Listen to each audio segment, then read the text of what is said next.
இது வந்து automatic water level controller. கம்பெனியோட பேர் வந்து பிடெக் கண்ட்ரோல்ஸ். இது வந்து ஆன் பட்டன். 2 பட்டன் இருக்குது. இது வந்து on button. Total device control பண்ணுறதுக்காக இந்த சின்ன பட்டன். இந்த சுவிட்சோட ஆப்ரேஷன் வந்து மூணு ஆப்ரேஷன் இருக்குது. ஆட்டோமேட்டிக்கில் இருக்குது. இது வந்து ஆஃப். இது வந்து மேனுவல் போட்டால் மேனுவல் ஓடிட்டே இருக்கும். ஆஃப் அப்படின்னா ஓடாது.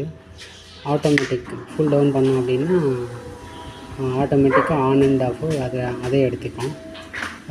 ஃபஸ்ட்டு வந்து இந்த கண்ட்ரோலருக்கு தான் வந்து பவர் சப்ளை போகும். இது தான் வந்து இந்த ஸ்டார்டர்.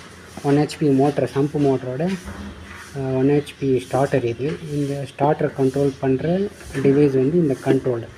ஸ்டார்டர் ப்ளஸ் மோட்டார் ரெண்டுத்தையும் கண்ட்ரோல் பண்ணுற டிவைஸ் வந்து இது. இதில் இருந்தால் இதுக்கு